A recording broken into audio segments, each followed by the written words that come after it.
സഹൃദയരെ, ഞങ്ങൾ നാടകം തുടങ്ങുക അല്ല, ഇതൊരു നാടകമല്ല.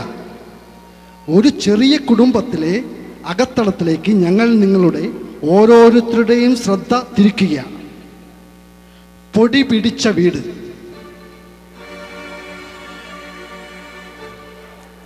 അതെ, നമ്മുടെ വീടുകൾ പൊടി പിടിച്ചതാണ്. എത്ര വൃത്തിയാക്കിയാലും വീണ്ടും വീണ്ടും പൊടി വന്ന് വീടുകൊണ്ടിരിക്കുന്ന നമ്മുടെ ജീവിത സാഹചര്യങ്ങൾ, ജീവിതത്തിലെ കാണപ്പെടാതെ നമ്മൾ ഓരോരുത്തരും ഒളിപ്പിച്ചു വച്ചിരിക്കുന്ന പൊടി പടലങ്ങൾ, വേസ്റ്റ് കൂമ്പാരങ്ങൾ, അത് നമ്മുടെ ജീവിതത്തിൽ കുമിഞ്ഞുകൂടുന്നു. നമ്മൾ എത്രത്തോളം വൃത്തിയാക്കുവാൻ ശ്രമിക്കും തോറും വീണ്ടും വീണ്ടും അവ നമ്മുടെ വാസസ്ഥലവും ആത്മാവും മനസ്സും ശരീരവും മലിനമാക്കപ്പെടുന്നു. ഇവിടെ നമ്മൾ അറിയാതെ പോകുന്ന ഒരു സത്യമുണ്ട്. നാമെല്ലാം അത് എത്ര നന്നായി വൃത്തിയാക്കുവാൻ അറിയുന്നവനാണെങ്കിൽ പോലും അത് പൂർണ്ണമായും സാധ്യമാകാറില്ല. കാരണം നമ്മുടെ ജീവിതത്തിൽ നിന്ന് ഒരു നല്ല പ്രൊഫഷണൽ ക്ലീനറെ ഒഴിവാക്കി നിർത്തുന്നു. യേശു എന്നാണ് ആ പ്രൊഫഷണൽ ക്ലീനറുടെ പേര്. അദ്ദേഹമില്ലാതെ നമ്മൾ എത്ര ക്ലീൻ ചെയ്താലും അത് പൂർണ്ണമായും വൃത്തിയാകണമെന്നില്ല. ഇവിടെ പൊടി പിടിച്ച ഒരു കൊച്ചു കുടുംബത്തിലേക്ക് വീട് വൃത്തിയാക്കുന്ന ഒരു ക്ലീനർ കടന്നു വരുന്നു. യേശു എന്നാണ് അവൻ്റെ പേര്. ശേഷം നിങ്ങൾ കാണുക. ഞങ്ങൾ തുടങ്ങട്ടെ. പോരായ്മകൾ ക്ഷമിച്ച് അനുഗ്രഹിക്കുക. പൊടി പിടിച്ച വീട്. അടുത്തൊരു ബലിയോടുകൂടി ഞങ്ങളുടെ നാടകം ഇവിടെ തുടങ്ങുകയാണ്. പൊടി പിടിച്ച വീട്.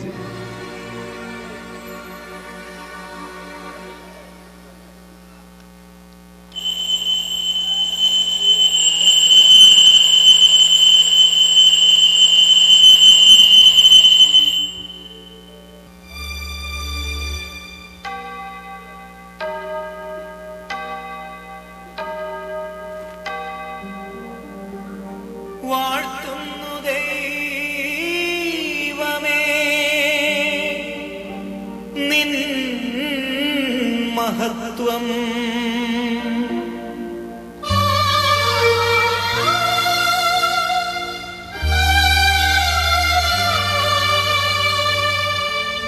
വാഴ്ത്തുന്നു രക്ഷകാ നിന്റെ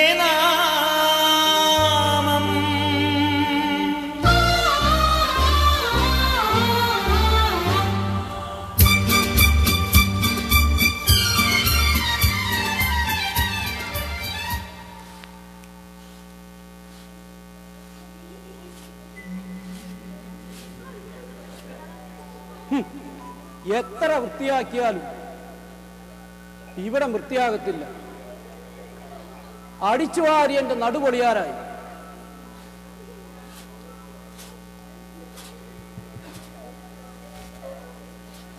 എൽസി, എടി എൽസി, ഇവിടെ വരൂ.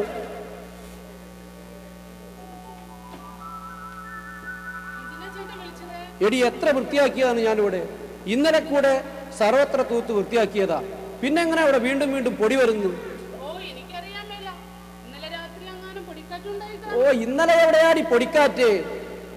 ഈ വീട് മുഴുവൻ സദാസമയം വൃത്തിയാക്കിയിടാൻ ഞാൻ ശ്രമിക്കാറുണ്ട്.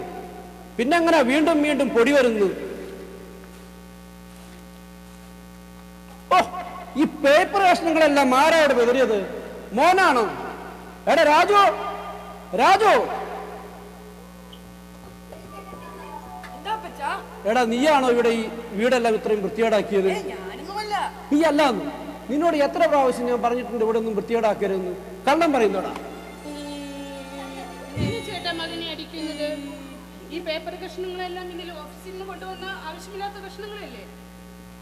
ധിക്കാരം പറയുന്നു. പെട്ടെന്നുള്ള ദേഷ്യക്കാരാണ് അദ്ദേഹം.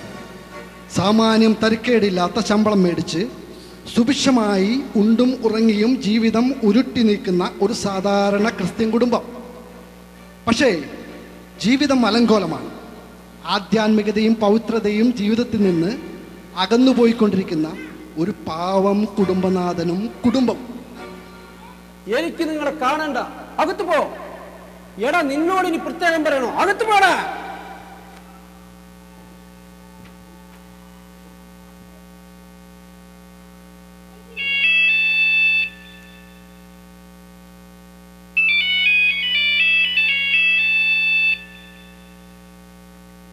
ഹലോ,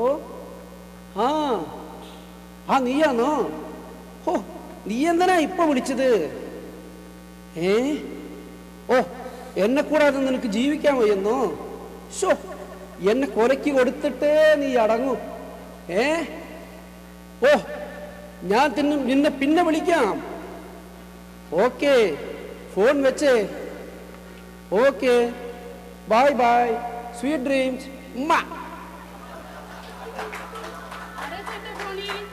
ഓ, അത് ഓഫീസിൽ നിന്നൊരു കോളായിരുന്നു. നീ എടി എൽസി, നീ അമ്മയെ വിളിച്ചായിരുന്നു? ഓ, അതല്ലേലും എനിക്ക് അറിയാമടി. ചേട്ടാ, ഒരു കാര്യം പറയട്ടെ. അടുത്ത വീട്ടിലെ മേരിയുടെ വീട്ടിൽ ഒരു BMW കാർ വാങ്ങിച്ചിട്ടുണ്ട്. അതുപോലെ ഒരെണ്ണം നമുക്കും വാങ്ങരുതോ? ഓ, നിനക്കിനി ഞാൻ BMW കാർ വാങ്ങിക്കാഞ്ഞിട്ടാ? ഇവിടെ കടവും കടത്തിന്റെ മേൽ കടവുമായിരിക്കുന്ന എന്നോട് തന്നെ നീ ഇതെല്ലാം പറയണം. വേണമെങ്കിൽ നിന്റെ അപ്പനോട് കുറച്ച് കാശ് അയച്ചു തരാൻ പറ. എനിക്ക് ഒരു ഐഫോൺ വാങ്ങണം. നമുക്കിന്ന് വൈകിട്ട് ലുലുവിൽ പോകാം. എന്താ? ഈ പ്രാർത്ഥനാ ഗ്രൂപ്പുകാരെ കൊണ്ട് തോറ്റു.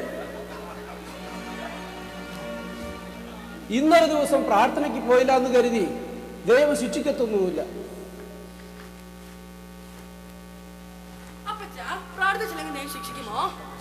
ശിക്ഷിക്കും. നിന്റെ അമ്മയെ പോലെ കുശുമ്പുമായി നടന്നാൽ ദൈവം ശിക്ഷിക്കും.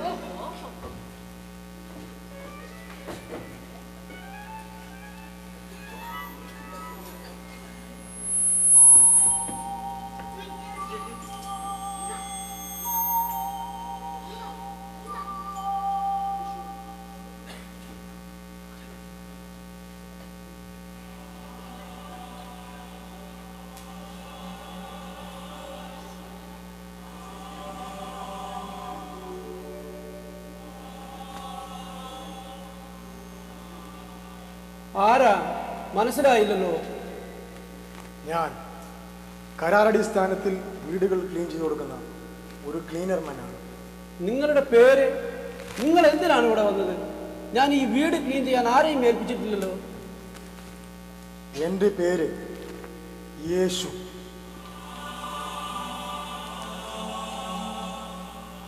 ഞാനിവിടെ അടുത്തുള്ള വീട് ക്ലീൻ ചെയ്യാൻ കരാറെടുത്തിരിക്കുകയാണ്. പക്ഷേ അവിടെ എനിക്ക് താമസിക്കാനുള്ള സൗകര്യമില്ല. അതുകൊണ്ട് ദയവായി താങ്കളുടെ വീട്ടിൽ താമസിക്കാനുള്ള അനുവാദം എനിക്ക്. അത് കൊള്ളാം. ഞാൻ താങ്കളെ എൻ്റെ വീട്ടിൽ ഫ്രീ ആയി താമസിപ്പിക്കണമെന്നു. വെറുതെ വേണ്ട. ഞാൻ താങ്കളുടെ ഭവനം ദിവസവും ക്ലീൻ ചെയ്തു കൊള്ളാം. പകരമായി എനിക്ക് ഒന്നും തന്നെ തരണ്ട. അങ്ങ് അവിടെ താമസിക്കാൻ അനുവദിച്ചാൽ മാത്രം മതി.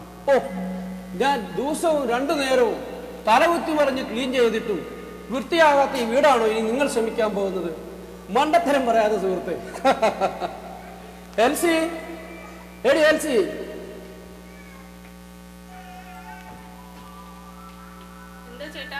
നീ ഇദ്ദേഹത്തെ അറിയുന്നു? യേശു എന്നാണ് പേര്. എവിടെയോ കേട്ട ഓർമ്മയുണ്ട്. ചേട്ടൻ എവിടെ നിന്ന് വരുന്നു? ഞാൻ എൻ്റെ പിതാവിൻ്റെ അടുക്കൽ നിന്ന് വരുന്നു. ഇദ്ദേഹം ഫ്രീ ആയി നമ്മുടെ വീട് ക്ലീൻ ചെയ്തു തരും എന്നാണ് പറയുന്നത്. നമുക്കതങ്ങ് സമ്മതിച്ചാലോ? ഫ്രീ ആയിട്ട് വീട് ക്ലീൻ ചെയ്ത് കിട്ടുമെങ്കിൽ അദ്ദേഹത്തെ നമുക്ക് ഇവിടെ താമസിപ്പിക്കാം. പക്ഷേ നിങ്ങളുടെ വ്യക്തിപരമായ കാര്യങ്ങളിൽ ഇടപെടരുത്. ഞാനായിട്ട് നിങ്ങളുടെ വ്യക്തിപരമായ കാര്യത്തിൽ ഇടപെടുകയില്ല. പിന്നെയോ? പക്ഷേ എനിക്ക് വേണ്ടത് നിങ്ങളുടെ തുറന്ന സമീപനമാണ്. തുറന്ന സമീപനം? അതെ, നിങ്ങൾ എന്നിൽ നിന്നും ഒളിച്ചു വച്ചിരിക്കുന്നതും ഉപേക്ഷിക്കാൻ തയ്യാറാകാത്തതുമായ വൃത്തിഹീനമായ പലതും. ശരി, സമ്മതിച്ചിരിക്കുന്നു. ഇനി ഞങ്ങൾ എന്താണ് ചെയ്യേണ്ടത്? നിങ്ങളത് സമ്മതിച്ച സ്ഥിതിക്ക്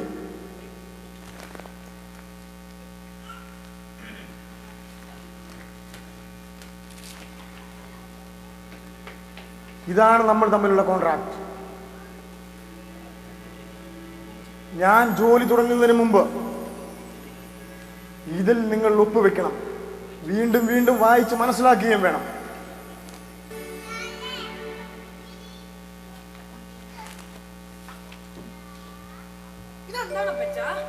ഇതിനെ ബൈബിൾ എന്ന് പറയും. നീ കണ്ടിട്ടുണ്ടോടാ? ഓ, നീ അറിയാതിരിക്കുന്നതാണ് വേദം. പാഠപുസ്തകങ്ങൾ തന്നെ നിന്നെ പഠിപ്പിച്ചെടുക്കാൻ പെടുന്ന പാട് എനിക്കല്ലേ അറിയാവൂ.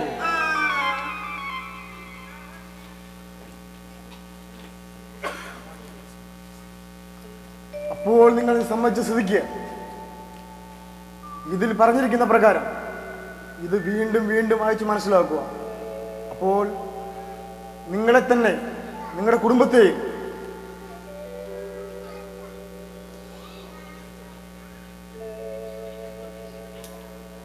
എനിക്ക് അടുത്തുള്ള വീട്ടിലേക്ക് പോകേണ്ടതായിട്ടുണ്ട്. അവിടെ ഞാനും എൻ്റെ പിതാവും ഒരു കരാറെടുത്തിട്ടുണ്ട്. അതോടൊപ്പം തന്നെ ഞാൻ നിങ്ങളുടെ ഭവനം ക്ലീൻ ചെയ്തു കൊള്ളാം. സമ്മതിച്ചിരിക്കും.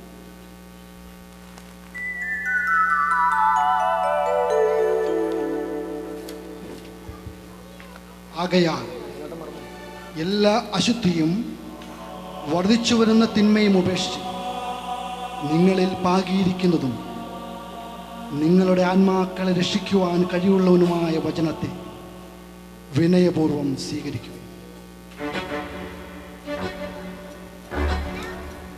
വീട്ടുടമസ്ഥൻ വിൻസെന്റ് മാത്യു ഗുരുവായൂർ.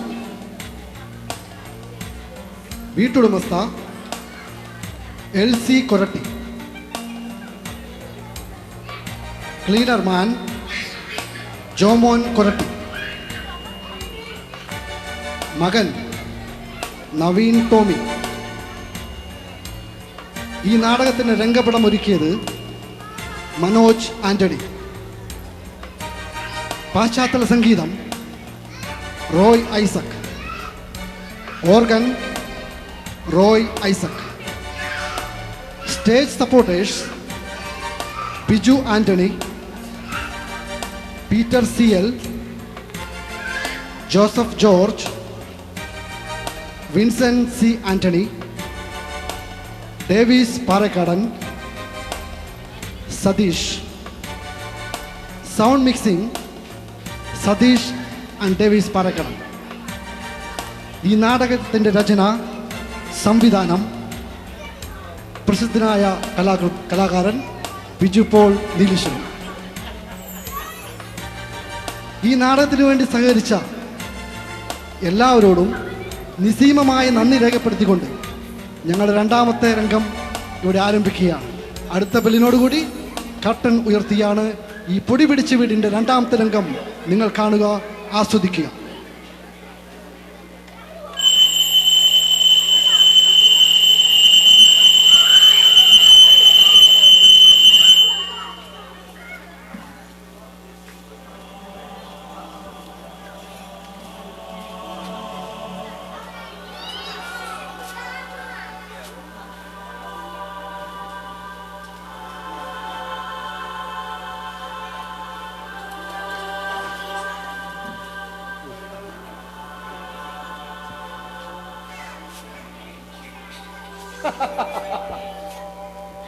എനിക്ക് വയ്യ. ചിരിച്ച് ചിരിച്ച് വയറുവേദന പിടിച്ചു. എന്താണ് പറ്റിയത്? ഞാൻ റോട്ടിലൂടെ വരുമ്പോൾ അടുത്ത വീട്ടിലെ BMW കാറിന് ഒരു ചുവന്ന മൺകുട്ട എടുത്ത് ഒരു ഏറ് വെച്ച് കൊടുത്തു.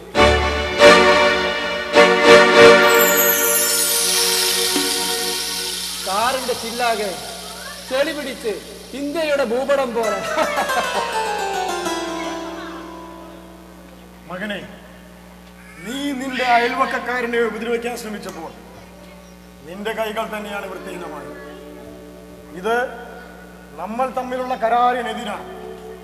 ഞാൻ ഈ ഭവനത്തിൽ ഉണ്ടായിരിക്കുമ്പോൾ നിന്റെ ഭവനം പോലെ തന്നെ നിന്റെ അയൽവക്കക്കാരന്റെ ഭവനത്തിനും അവന്റെ വസ്തുവകകൾക്കും വില കൽപ്പിക്കണം. അവരെ ബഹുമാനിക്കണം. ഞാൻ നിന്റെ കാര്യത്തിൽ ശ്രദ്ധാലുവായിരിക്കുന്ന പോലെ അവരുടെ കാര്യത്തിലും ശ്രദ്ധാലുവാണ്. യേശു ക്ഷമിക്കണം. ഇനി ഞാൻ അയൽക്കാരനെ ഉറപ്പിക്കത്തില്ല. മകനെ, ചിലപ്പോൾ ഒരു സോറി കണ്ട് മാത്രം എല്ലാം തീരണമെന്നില്ല. നീ ചെന്ന് അവരോട് മാപ്പ് പറയണം. പെട്ടെന്ന് ചെല്ലൂ. താങ്കൾ ഇനി പോയി വരുമ്പോഴേക്കും ഇവിടുത്തെ ക്ലീനിങ് ജോലികൾ കഴിഞ്ഞിരിക്കും.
എന്താടി മോളെ കയ്യില്? എന്തിനാണ് മറച്ചു പിടിക്കുന്നത്? ഇനി താടി. ഓ, നിന്റെ ഏറ്റവും നല്ല സ്വഭാവം കൊള്ളാം. എന്താ ഇതൊന്നും നിനക്ക് ക്ലീൻ ചെയ്യണ്ടേ? എല്ലാ സ്ത്രീകൾക്കുള്ളതല്ലേ, അത്ര വലിയ പാപമൊന്നുമല്ലെന്നേ. ഒന്ന് നഷ്ടപ്പെട്ടു.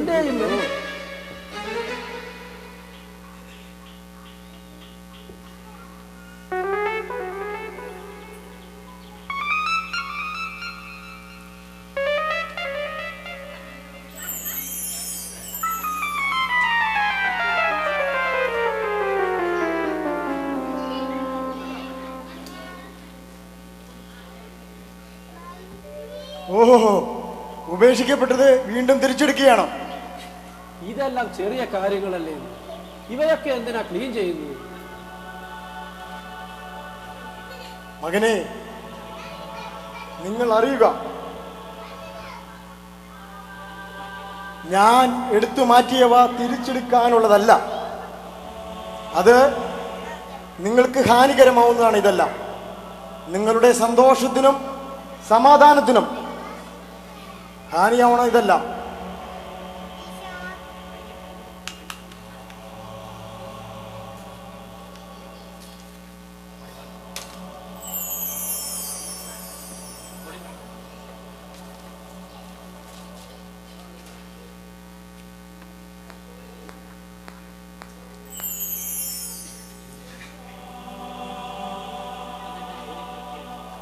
ഇന്ന് എൻ്റെ ജോലി പൂർത്തിയാകുന്ന ദിവസമാണ്.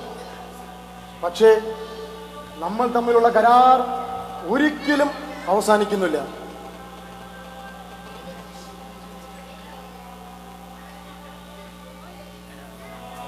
ഈ കരാർ നിങ്ങൾ വീണ്ടും വീണ്ടും വായിക്കുക.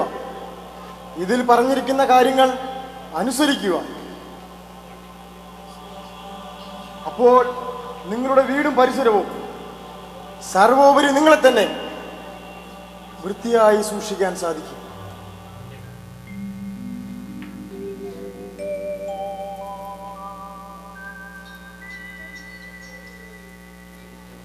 ഇത് ജപമാലയാണ്.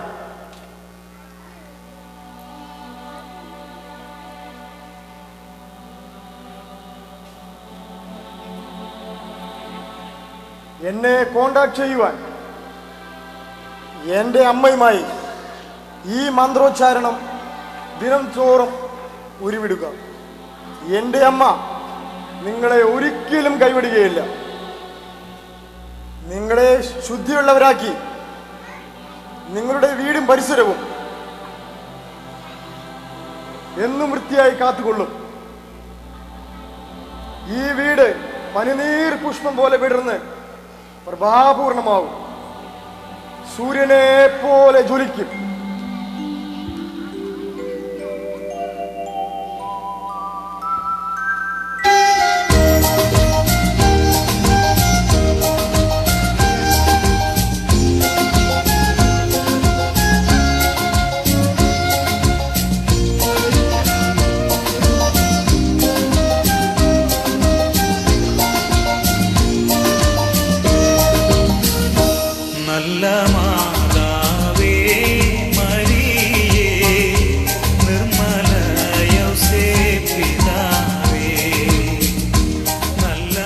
നമ്മുടെ ഈ ലോകജീവിതം അവസാനിക്കും നേരം നാം പണിതുയർത്തിയ വീടുകൾ എത്രമാത്രം വൃത്തിയായിട്ടിരിക്കും.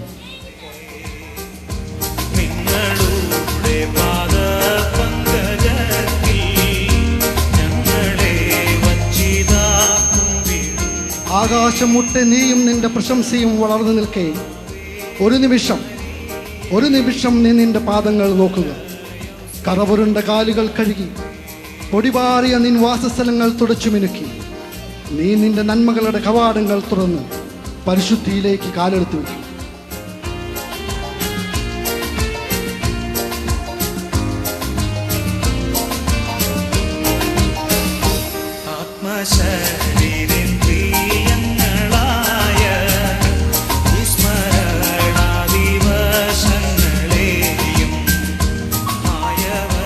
അതെ,